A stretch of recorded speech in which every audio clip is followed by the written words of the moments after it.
Hi all, welcome to PSC memorise. 2024 September 7 തൊഴിൽ വാർത്തയിൽ വന്ന കറണ്ട് അഫയേഴ്സും അതിൻ്റെ വിശദാംശങ്ങളുമാണ് ഈ വീഡിയോയിൽ പറയുന്നത്. ഈ വീഡിയോ പാർട്ട് 2 ആണ്. ഇതിനു മുമ്പുള്ള വീഡിയോയുടെ ലിങ്ക് കമൻറ്റ് ബോക്സിൽ ഇട്ടിട്ടുണ്ട്. കാണാത്തവർ അതും കൂടി കാണുക. കേരളത്തിൻ്റെ 49ാമത് ചീഫ് സെക്രട്ടറിയായി ശാരദാ മുരളീധരൻ നിയമിതയായി.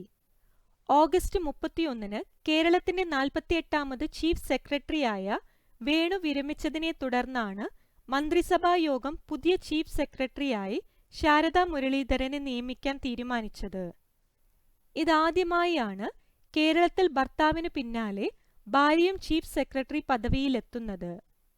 വി വേണുവും ശാരദയും 1990 ബാച്ച് IAS ഉദ്യോഗസ്ഥരാണ്.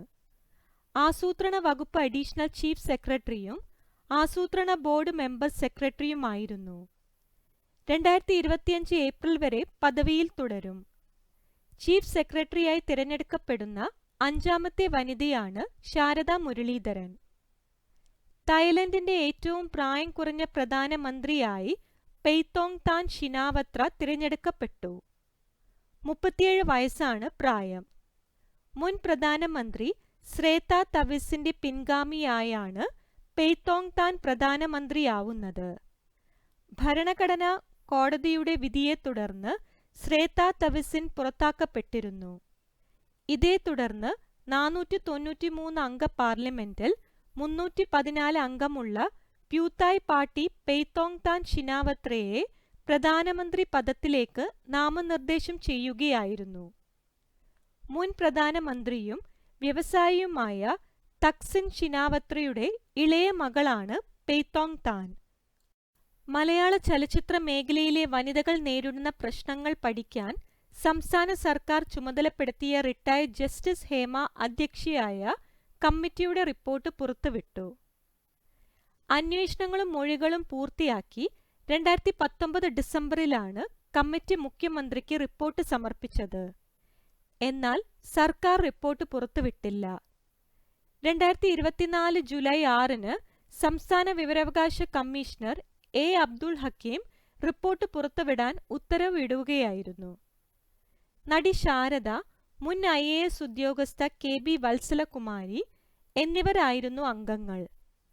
വ്യക്തികളുടെ സ്വകാര്യതയെ ഹനിക്കുന്ന ഭാഗങ്ങൾ ഒഴിവാക്കി 233 പേജുകളുള്ള റിപ്പോർട്ടാണ് പുറത്തുവിട്ടത്.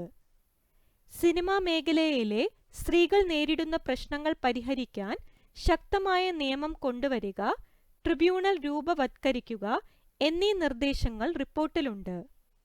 കാസ്റ്റിംഗ് കൗച്ച്, ലൈംഗിക ചൂഷണം ഉൾപ്പെടെയുള്ള ഗുരുതരമായ പ്രശ്നങ്ങൾ സ്ത്രീകൾ നേരിടുന്നതായി റിപ്പോർട്ടിൽ പറയുന്നു. ഷൂട്ടിംഗ് സെറ്റുകളിൽ ലഹരി പദാർത്ഥങ്ങളുടെ ഉപയോഗം തടയുക, വനിതകൾക്ക് സുരക്ഷിതമായ യാത്ര, താമസ സൗകര്യം എന്നിവ ഒരുക്കുക, തുല്യ പ്രതിഫലം നൽകുക തുടങ്ങിയ നിർദ്ദേശങ്ങളും റിപ്പോർട്ടിൽ ഉൾപ്പെടുത്തിയിട്ടുണ്ട്.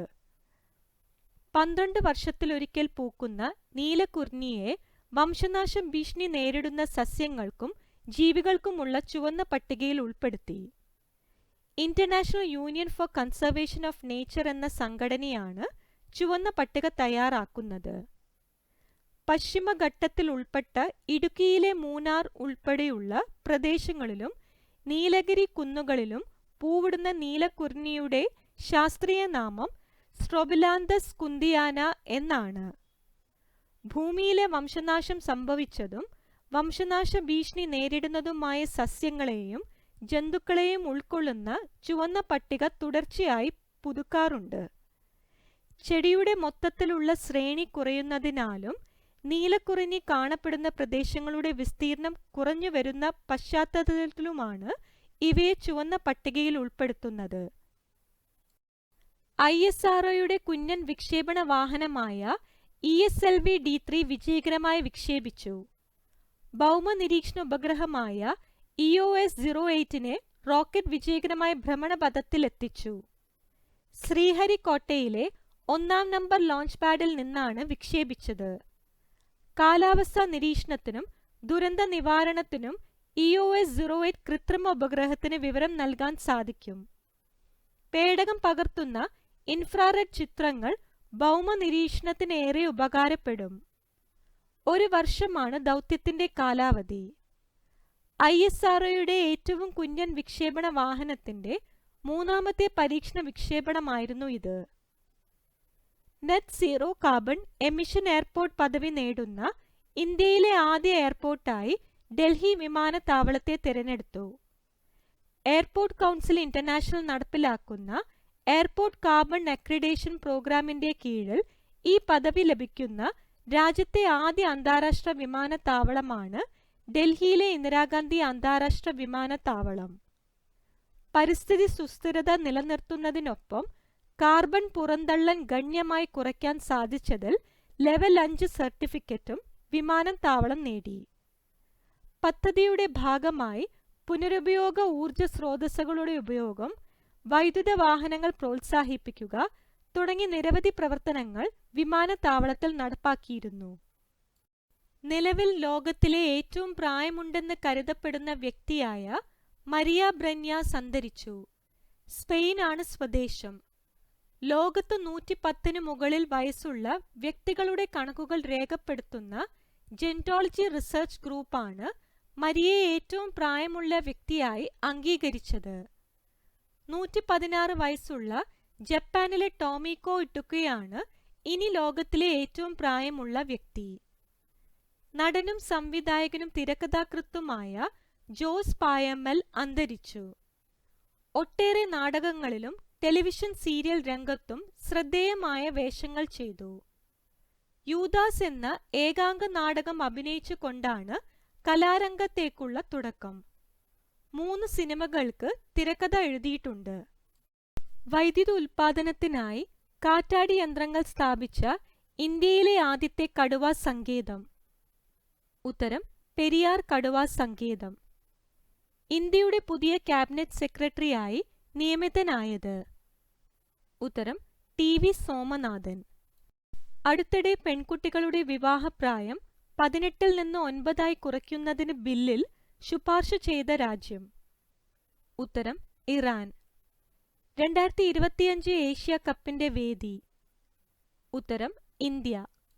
അടുത്തിടെ സമൂഹ മാധ്യമമായ എക്സിനെ 10 ദിവസത്തേക്ക് നിരോധിച്ച രാജ്യം. ഉത്തരം വെനസ്വേല. പ്രഥമ ഗ്ലോബൽ വുമൻസ് കബഡി ലീഗിന്റെ വേദി. ഉത്തരം ഹരിയാന. ഇന്ത്യയും ശ്രീലങ്കയും തമ്മിലുള്ള സംയുക്ത സൈനിക അഭ്യാസമായ മിത്ര ശക്തി 2024ന്റെ വേദി. ഉത്തരം ശ്രീലങ്ക. കേരള സംസ്ഥാന ഭിന്നശേഷി കമ്മീഷണറേറ്റിന്റെ പുതിയ കമ്മീഷണറായി ചുമതലയേൽക്കുന്നത്. ഉത്തരം ഡോക്ടർ PT ബാബുരാജ്. ഇതോടെ 2024 സെപ്റ്റംബർ 7 തൊഴിൽ വാർത്തയിൽ വന്ന എല്ലാ കറണ്ട് അഫയേഴ്സും ഡിസ്കസ് ചെയ്തിരിക്കുന്നു.